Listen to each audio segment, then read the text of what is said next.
અમૃત પુષ્પ કેન્દ્ર રાજકોટ ઉમેશ કામરિયા. હવે આ ભાઈ આવ્યા હતા, કેટલો ટાઈમ પહેલાં આવ્યા હતા?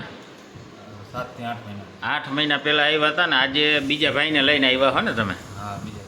અને તમને શું તકલીફ હતી?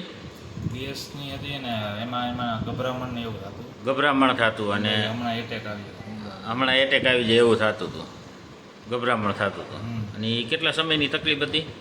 એ મને 2-3 મહિનાની તકલીફ હતી. 2-3 મહિનાની તકલીફ હતી અને 6 મહિના પહેલાં આવ્યા હતા. એમાં શું શું કર્યું તમે? એમાં 2 દવાખાના ફેરવા મેં. હા. દવા લઈ. હા. થોડોક ટાઈમ સારું રહીએ કે 2 દી દવા મોકલે, 3 દિવસે પાછું હતું એવું ને એવું થઈ જાય. હા. હવે આપણે 6 મહિના થઈ ગયા, કોર્સ પૂરો કરી નાખ્યો. હવે પ્રોબ્લેમમાં કાંઈ? પ્રોબ્લેમમાં કાંઈ નહીં. કમ્પ્લીટ 0-0 આવું જીરું છે. કમ્પ્લીટ. હવે આજે તમે બીજાને લઈને આવ્યા એટલે તમારો વિડીયો લીધો. બીજાને શું કહેવા માગો?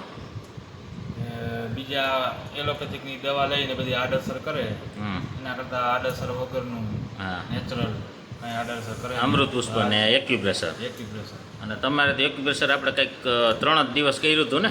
3 વખત જ હું અહીંયા 3 આવ્યો. વખતમાં જ કમ્પ્લીટ થઈ ગયું. બસ ખાલી દવા પૂરી કરી હતી, પછી દવા કરી. બરાબર ને? પછી હવે કમ્પ્લીટ સાવ કમ્પ્લીટ. અત્યારે ખાવા પીવાનું 6 મહિનાથી રેડી છે ને બધું? રેડી. કાંઈ પરેજી બરેજી નથી? નથી કાંઈ ફરી. જય દ્વારકાધીશ. જય દ્વારકા.